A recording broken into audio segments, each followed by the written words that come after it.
PF constable भरती 2026 महाराष्ट्र। नमस्कार विद्यार्थी मित्रांनो, तुमच्यासाठी अतिशय आनंदाची बातमी घेऊन आलाय।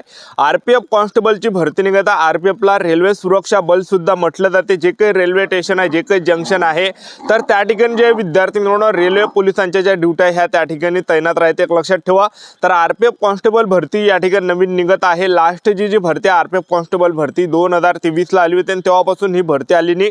तर तारीख या ठिकाणी आली आहे। तर आरपीएफ रेल्वे पोलीस भरतीमध्ये शिक्षण फक्त 10वी पास लागते। महाराष्ट्रातील आपण कोणत्याही जिल्ह्यातले असाल तर महिला उमेदवार आणि पुरुष उमेदवारांना फॉर्म भरता येणार आहे। आणि त्याचबरोबर आरपीएफ कॉन्स्टेबल भरतीमध्ये आपलं जर सिलेक्शन झालं, पगार सुद्धा 21,700 ते 69,100 च्या दरम्यान आपल्याला पगार भेटणार आहे। आरपीएफ कॉन्स्टेबल रेल्वे सुरक्षा बलमध्ये तर 2 पदांसाठी ही भरती निघत आहे। आरपीएफ कॉन्स्टेबलसाठी आणि आरपीएफ एसआय सब इन्स्पेक्टरसाठी। ठीक आहे, तर कॉन्स्टेबलसाठी शैक्षणिक पात्रता 10वी पास लागते आणि जे काही सब इन्स्पेक्टरचं पद आहे तर त्यामध्ये जे ग्रॅज्युएशन लागते। लक्षात ठेवा, तुमचं जर ग्रॅज्युएशन झालं असेल, दोन्ही फॉर्म भरता येणार आहे। कॉन्स्टेबल तर भरता येणार आहे आणि त्याचबरोबर आपल्याला या ठिकाणी जे विद्यार्थी म्हणून सब इन्स्पेक्टरचा पण या ठिकाणी भरता येणार आहे। ठीक आहे, तर आरपीएफ कॉन्स्टेबल भरती नवीन निघत आहे आणि अभ्यासक्रम सुद्धा खूप इजी आहे। एक लक्षात ठेवा, कारण की सामान्य ज्ञान म्हणजे जनरल नॉलेजचे 50 प्रश्न परीक्षेला विचारले जाते आणि त्याचबरोबर बुद्धिमत्ता चाचणीचे 35 प्रश्न, गणिताचे 35 प्रश्न, अशा प्रकारे पेपरचा अभ्यासक्रम आहे। तर जास्त चान्सेस सिलेक्शन व्हायचे आणि महाराष्ट्रातील जास्त विद्यार्थी इकडे फॉर्म भरत नाही। एक लक्षात ठेवा, जास्त तयारी इकडे करत नाही। एक लक्षात ठेवा आरपीएफ कॉन्स्टेबलची। तर या भरतीमध्ये अभ्यास आपल्याला काय करायचा आहे, त्याचबरोबर आरपीएफ कॉन्स्टेबल भरती कोणत्या महिन्यामध्ये निघत आहे, उंची किती आहे, छाती किती आहे, ग्राउंडला कोणकोणते एवढे आहे, संपूर्ण माहिती मी तुम्हाला आजच्या व्हिडिओच्या माध्यमातून आरपीएफ कॉन्स्टेबल भरतीबद्दल सांगणार आहे। ग्राउंड वगैरे किती असणार, अभ्यासक्रम झालं, त्याचबरोबर निवड प्रक्रिया, उंची वगैरे सर्व माहिती सांगणार आहे। नवीन भरती आरपीएफ कॉन्स्टेबलची कोणत्या महिन्यामध्ये निघणार आहे याबद्दल पण आपण बोलणार आहे।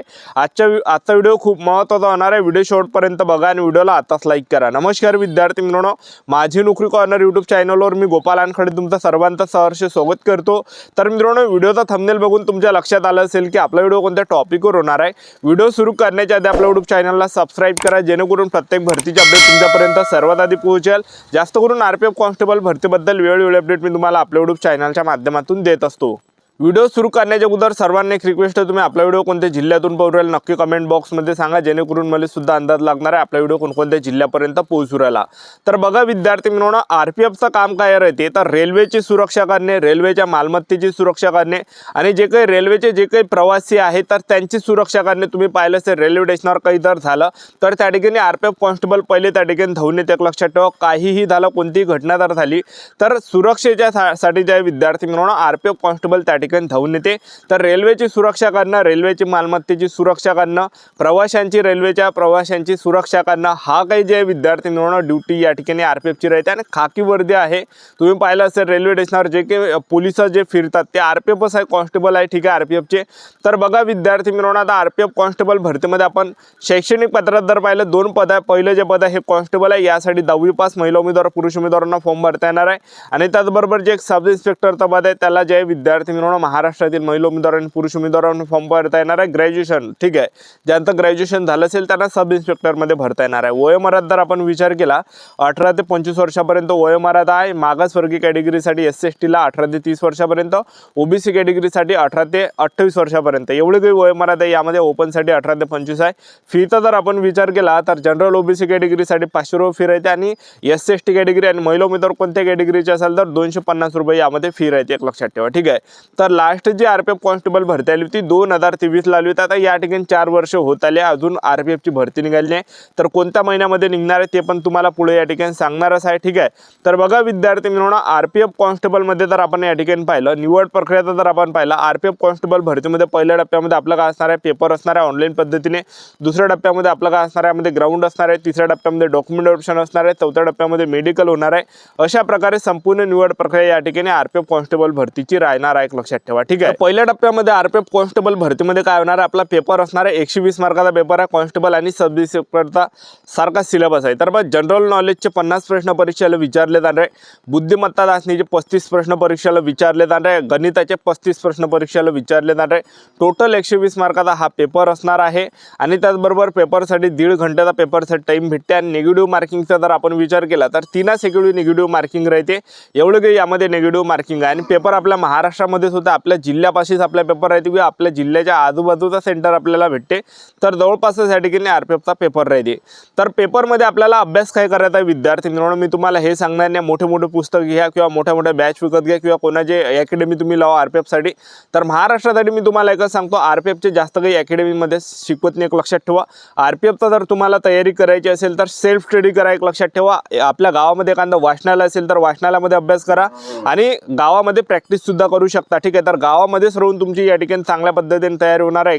एखादं वाचनालय पकडा, आपल्या गावामध्ये जर एखादं वाचनालय नसेल तर गावापाशी एखादं 2 किलोमीटर अंतरावर कोणते गाव असेल तिथलं वाचनालय पकडा आणि तिथं सेल्फ स्टडी करा। अभ्यास काय करायचा आहे, 2023ला RPF कॉन्स्टेबल भरतीच्या जे काही झालेल्या ज्या काही प्रश्नपत्रिका संच तर त्या तुम्ही सर्व या ठिकाणी वाचून काढा, कारण की तेच प्रश्न जे आहे विद्यार्थी मित्रांनो प्रिव्हियस क्वेश्चन पेपर जे आहे पेपरमध्ये रिपीट या ठिकाणी होते, एक लक्षात ठेवा। जे काही झालेले ज्या काही प्रश्नपत्रिका संच त्या तुम्ही एवढे वाचून काढा, तेच प्रश्न येणाऱ्या परीक्षेला सुद्धा या ठिकाणी येणार आहे आणि तुम्ही जे वाचणार आहे तेच या ठिकाणी येणार आहे किंवा त्याच्या रिलेटेड येणार आहे, एक लक्षात ठेवा। तर तुमचे मार्क वाढणार आहे, तुमचे सिलेक्शन व्हायचे जास्त चान्सेस राहणार आहे, एक लक्षात ठेवा, ठीक आहे। तर RPF कॉन्स्टेबलच्या झालेल्या प्रश्नपत्रिका संच वाचा।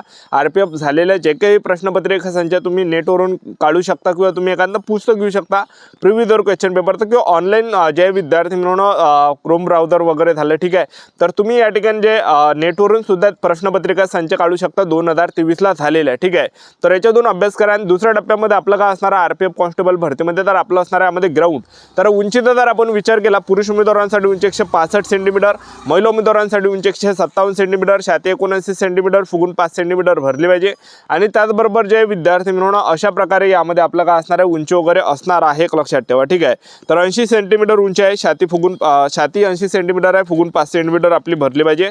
आणि ग्राउंडचा जर आपण विचार केला तर जे काही कॉन्स्टेबलचं पद आहे पुरुष उमेदवारांसाठी 1600 मीटर रनिंग आहे, 5 मिनिट 45 सेकंडचा टाइम भेटणार आहे। जे पण पुरुष उमेदवार 1600 मीटर रनिंग 5 मिनिट 45 सेकंडपर्यंत रनिंग राहणार आहे तर ते ग्राउंड क्वालिफाय असणार आहे, ग्राउंड पास असणार आहे। जे पण 1600 मीटर रनिंग 5 मिनिट 45 सेकंडपेक्षा जर 1 सेकंड तरी जास्त झाला फेल केला जाणार, अपात्र केला जाणार। 12 फीट आपल्याला लॉंग जंप मारायचे आहे, हा दुसरा इव्हेंट आहे। आणि तिसरा हाय जंप आपल्याला आहे 3.9 फीट या ठिकाणी आपल्याला हाय जंप मारायचे। अशा प्रकारे पुरुष उमेदवारांचा ग्राउंड आहे। महिला उमेदवारांसाठी जे ग्राउंड आहे, महिला उमेदवारांना यामध्ये जे उमेदवारांना 800 मीटर रनिंग आहे 3 मिनिट 45 सेकंडपर्यंत मारायचे। जे पण महिला उमेदवार 800 मीटर रनिंग 3 मिनिट 45 सेकंडपर्यंत रनिंग मारणार आहे तर त्या ग्राउंड क्वालिफाय असणार आहे, ग्राउंड पास असणार आहे। आणि ज्या पण महिला उमेदवारांचा 8 मिनिट 45 सेकंडपेक्षा जर जास्त टाइम आला तर फेल केला जाणार, अपात्र केला जाणार आहे। लॉंग जंप आहे महिला उमेदवारांना 9 फीट आणि हाय जंप आहे महिला उमेदवारांना 3 फीट। अशा प्रकारे ग्राउंड आहे। जे सब इन्स्पेक्टरचं पद आहे ग्रॅज्युएशनसाठी तर त्यामध्ये 1600 मीटर रनिंग पुरुष उमेदवारांना 6.5 मिनिटाचा टाइम भेटणार आहे, चांगला आहे। आणि महिला उमेदवारांसाठी 800 मीटर रनिंग आहे, 4 मिनिटाचा आपल्याला टाइम भेटणार आहे। अशा प्रकारे ग्राउंड आहे। तर अशा प्रकारे यामध्ये ग्राउंड आहे, एक लक्षात ठेवा। आता RPF कॉन्स्टेबल भरती रेल्वे सुरक्षा बलची जी भरती हे कधी निघणार आहे, तर जागांचा जर आपण विचार केला तर जवळपास या ठिकाणी 8 ते 10 हजाराच्या आसपास या ठिकाणी सध्याच्या कंडिशनला जागा RPF कॉन्स्टेबल भरतीमध्ये रिक्त आहे। RPFची जी भरती ही आपल्याला या ठिकाणी जे ऑगस्ट ते सप्टेंबर महिन्यामध्ये पाहायला भेटणार आहे, एक लक्षात ठेवा। तर मी तुम्हाला ऑगस्ट सप्टेंबर महिन्यात काहून सांगू राहिलो, कारण की ही जेव्हा सुद्धा ही RPF कॉन्स्टेबल भरती निघते हे ऑगस्ट महिन्यामध्ये निघते। लास्ट 2018ची जी भरती आहे हे ऑगस्ट महिन्यामध्ये आली होती, 18-19ला जी RPFची भरती आली ती ऑगस्ट महिन्यामध्ये आली होती। तर ही जी भरती जास्त करून ऑगस्ट महिन्याच्या आसपास येते, एक लक्षात ठेवा। तर जवळपास या ठिकाणी 4 वर्ष होत आलेल्या ऑगस्ट सप्टेंबर महिन्यापर्यंत ही भरती निघणार आहे। आतापासून तयारी चालू ठेवा, आपलं YouTube चॅनल सबस्क्राईब करून ठेवा, वेळोवेळी अपडेट देत राहणार। आजच्या साठी थांबतो, भेटूया नेक्स्ट व्हिडिओमध्ये। जय हिंद।